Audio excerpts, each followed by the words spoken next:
रानी प्रसूति ने शिव के बारे में विचार करने से, बात करने से जितना मना किया था, उतना ही देवी सती शिव की ओर आकर्षित हो रही थी। वो शिवलिंग के दर्शन के लिए नित्य रूप से जाने लगी। ओम नमः शिवाय, ओम नमः शिवाय, ओम नमः शिवाय, ओम नमः शिवाय। सती, ये फिर से चली आई है। सती, पता नहीं क्यों आपको जाने बिना ही मुझे आपके साथ बहुत ही गहरे संबंध का अनुभव होता है। जब मैं आपके सामने नहीं होती, मैं ही नहीं होती। विचित्र से अधूरेपन का आभास होता है मुझे। पर जैसे ही मैं आपके दर्शन करती हूँ, मुझे अभूतपूर्व प्रसन्नता मिलती है महादेव। ये कैसा संबंध है इसका शिव के साथ? जितना हम इसे शिव से दूर रखने का प्रयास करते हैं, शिव के प्रति इसकी भक्ति उतनी ही बढ़ती चली जाती है। एक अलौकिक शक्ति आ जाती है मुझ में। ऐसा लगता है जब तक मैं आपके साथ हूँ, मैं कुछ भी कर सकती हूँ।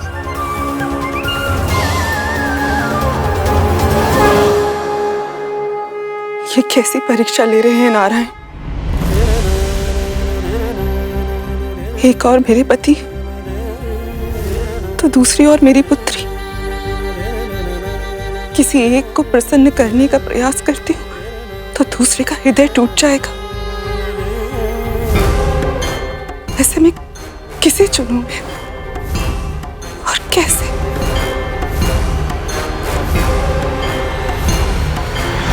प्रजापति दक्ष की पत्नी रानी प्रसूति की दुविधा दिन ब दिन बढ़ने लगी, क्योंकि एक बार जब देवी सती को शिव की धुन लगी तो फिर उनका ध्यान सांसारिक बातों से हटता चला गया और वो स्वयं शिव में रमती चली गई। अपने पिता के साथ भ्रमण करने के स्थान पर वो अनेक पहर तक शिवलिंग के सामने ध्यान में बैठी रहती। समय के साथ शिव में उनकी आस्था, भक्ति, प्रेम और भी प्रगाढ़ होता गया।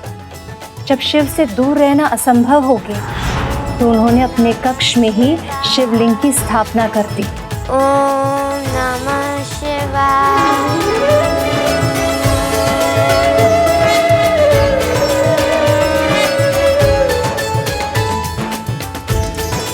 प्रभु महादेव की स्थापना, वो भी अपने कक्ष में। जब ये बात प्रजापति दक्ष को ज्ञात हुई होगी तो उन्हें तो अपार क्रोध आया होगा माता सती पर। महारानी प्रसूति अपने पति के क्रोध से और पुत्री की हट से भली भांति परिचित थीं।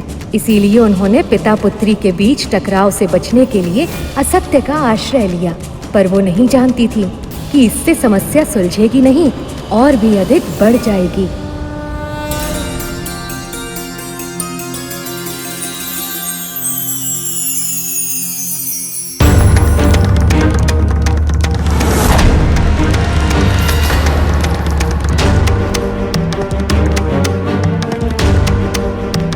ओम नमः शिवाय, ओम नमः शिवाय।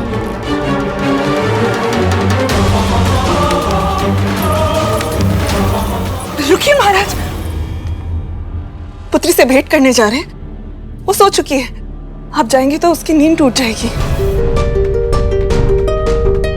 मेरी कुछ समझ में नहीं आ रहा महारानी, मैं क्या करूं?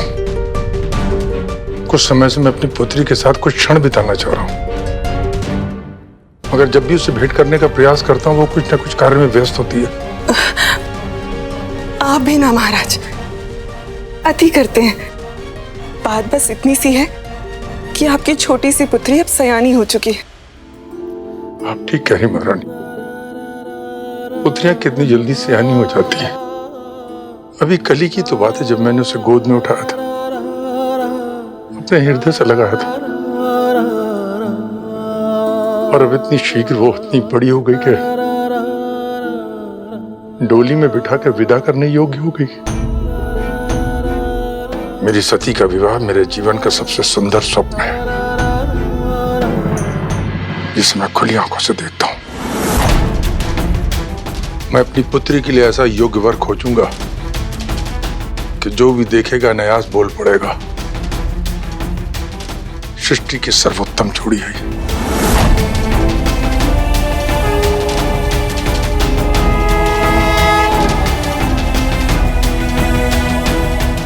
आप देखिएगा महारानी, मैं अपनी सती के विवाह इतने धूम से करूंगा कि संसार कल्प के अंत तक सदैव स्मरण करेगा।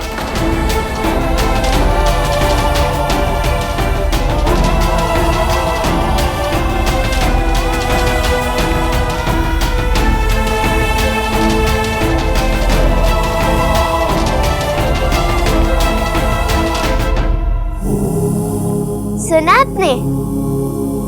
पिताजी अब मैं विवाह के बारे में सोचने लगे हैं। पर मेरे मंदिर के देवता तो सिर्फ आप ही हो। पति रूप में आपकी जो छवि मेरे कल्पना में है, उसे मैं सत्य बना दीजिए महादेव। रानी प्रसूति ने बहुत समय तक शिव के प्रति अपनी पुत्री की रुचि को छिपाए रखा, पर भक्ति का रंग इतना गहरा होता है कि छिपाए नहीं छिपता। और फिर एक दिन देवी सती के साथ कुछ ऐसा हुआ।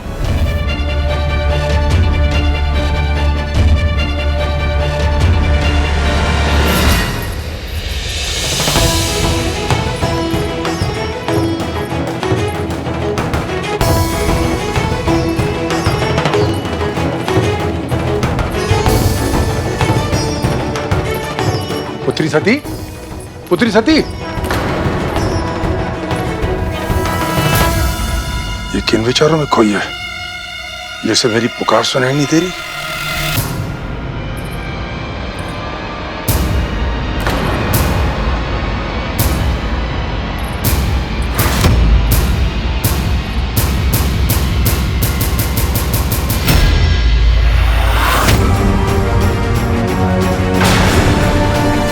ये तो बेलपत्र है जो शिव को प्रिय है, परंतु ये मेरे महल में कैसे?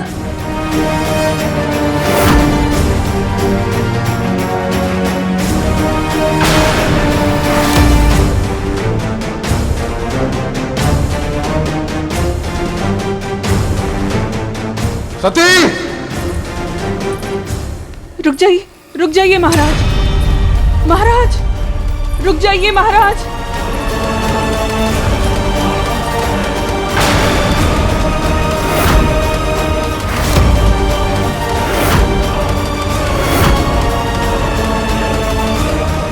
सती!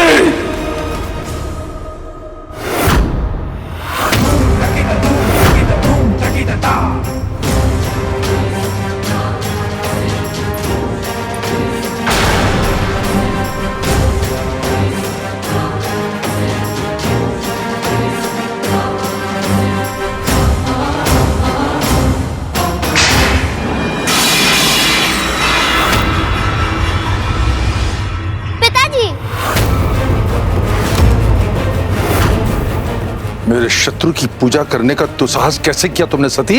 शत्रु? अवश्य आपको कोई भ्रम हुआ है पिताजी। मेरे शिव तो भोले हैं, बिना किसी भेदभाव के सबको अपना लेते हैं वो। तो फिर उनके साथ आपकी या किसी की भी शत्रुता कैसे हो सकती है पिताजी? क्या जानती हो तुम शिव के बारे में पुत्री? अवश्य किसी ने उल्टी सीधी कथाएं सुना के बहकाया है तुम्हें। किंतु मैं अपने महल में भक्ति और भगवान का अपमान सहन नहीं करूंगा। इस महल में केवल प्रभु श्री नारायण का वास होगा, किसी भस्म प्रेमी पशुपति का नहीं। समझी तुम? सेवकों,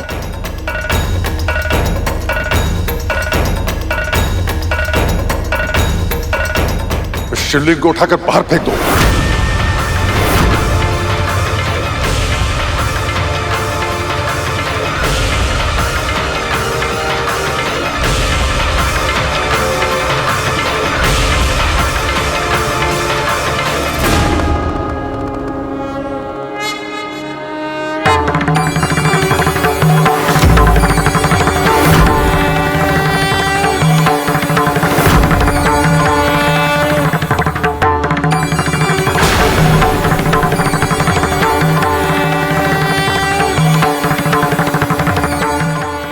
सारे सेवक मिलकर भी जिस शिवलिंग को उठा तक नहीं पा रहे, उसे मेरी ये फूल सी कोमल पुत्री लाई कैसे थी यहाँ?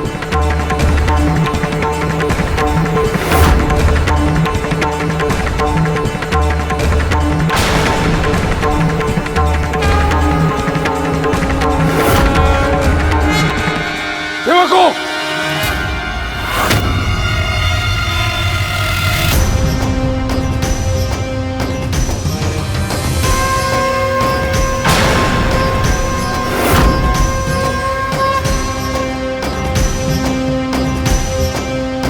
पिताजी, आप शिव को मुझसे दूर नहीं कर सकते।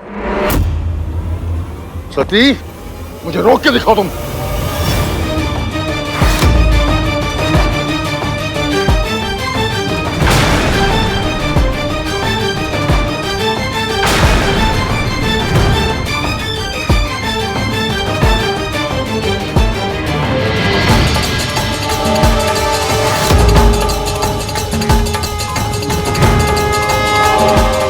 मुझे पूर्ण विश्वास है कि मेरे महादेव को मुझसे कोई अलग नहीं कर सकता।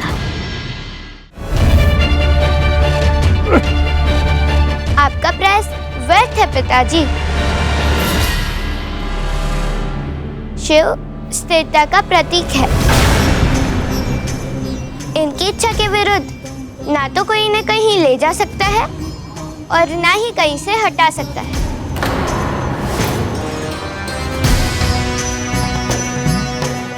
इनको गति दी जा सकती है तो केवल प्रेम और श्रद्धा से।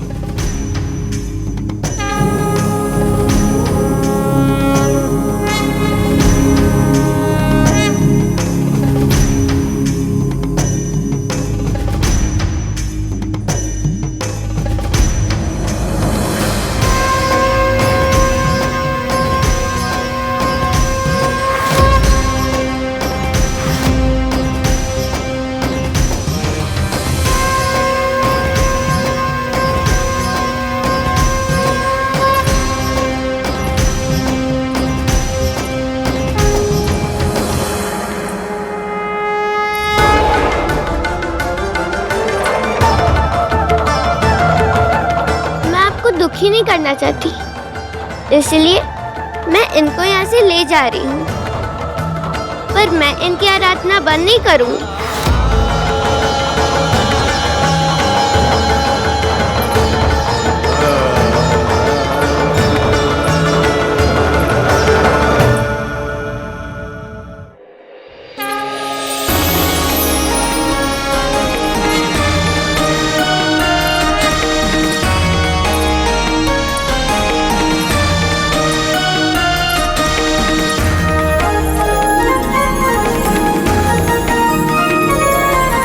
उस दिन देवी सती ने शिवलिंग को इतनी सरलता से उठाकर ब्रह्मदेव और नारायण के मन में एक विचार जागृत किया।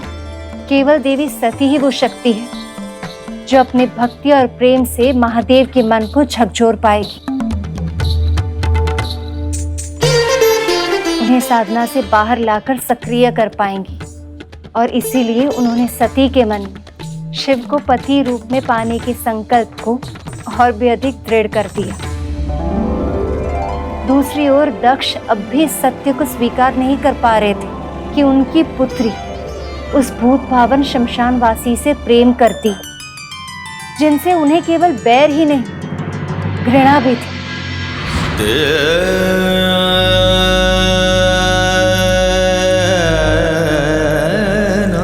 महाराज, कैसे महारानी? जिस पुत्री को मैंने अपने प्राणों से अधिक प्रेम किया, उसने मेरे साथ ही ऐसा कैसे कर सकती सती? महाराज, मैं जानती हूँ शिव आपको तनिक भी नहीं सुहाते, किंतु एक बार सती की दृष्टि से शिव को देखने का प्रयास। असंभव!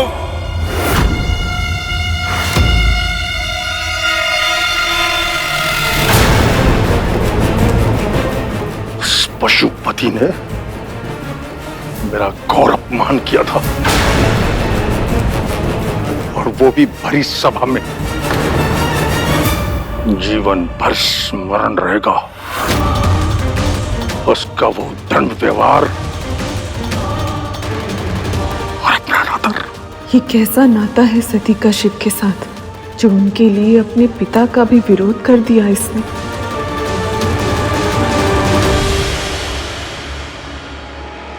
महादेव और अपमान, किंतु प्रभु महादेव तो किसी का भी अपमान कर ही नहीं सकते हैं। वो तो कितने स्वच्छ स्वभाव के हैं। सही कहा आपने मूषक जी, किंतु जब व्यक्ति स्वयं का मान आवश्यकता से अधिक करने लगता है तो उसके अंदर अहंकार जन्म ले लेता है, और अहंकार के समक्ष जो नहीं झुकता उसे वो अपना शत्रु मानने लगता है। ऐसा ही हुआ था प्रजापति दक्ष के साथ। ये कथा तो हम भी नहीं जानते। तनिक विस्तार से बताइए ना, भगवती की कृपा से। ये देवी सती के जन्म से पहले की बात है। एक दिन प्रयाग में अनेक ऋषि, महर्षि, महात्मा, मुनि आदि ज्ञानी एकत्रित हुए। ज्ञानियों का सम्मान तो ईश्वर भी करते हैं, इसलिए ब्रह्मदेव और महादेव भी वहां पधारे।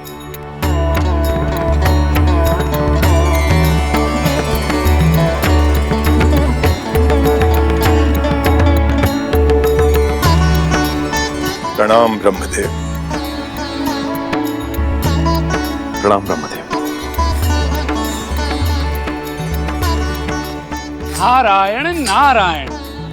संसार में सभी ऋषि महर्षियों के लिए पूज्य सृष्टि के सर्जक जगत पिता ब्रह्मा को हमारा प्रणाम। आप सभी का कल्याण हो।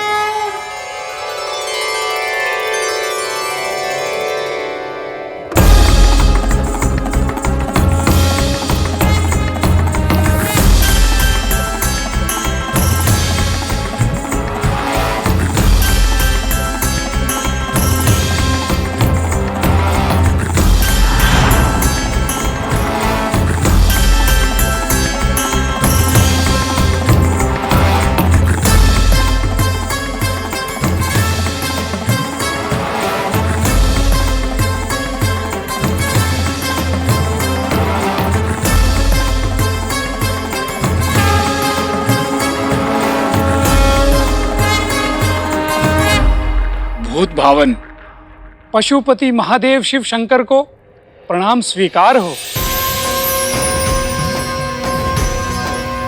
इस सभा में पधार कर आपने इस सभा की शोभा बढ़ाई है महादेव। आपको कोटि कोटि प्रणाम। आप सभी महर्षियों की ज्ञान सभा में उपस्थित होना मेरे लिए सम्मान की बात है। महर्षि कश्यप, आसन ग्रहण कीजिए महादेव।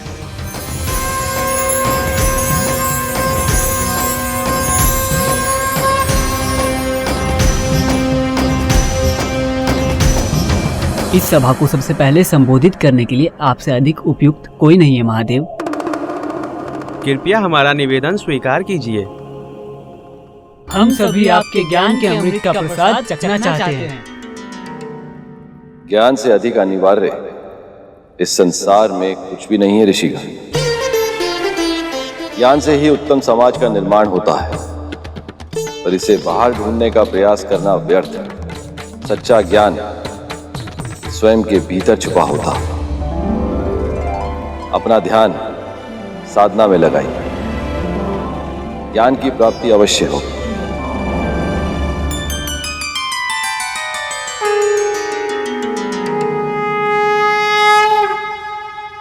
ब्रह्मपुत्र, ब्रह्मांड के अधिपति प्रजापति महाराज दक्ष पधार रहे हैं।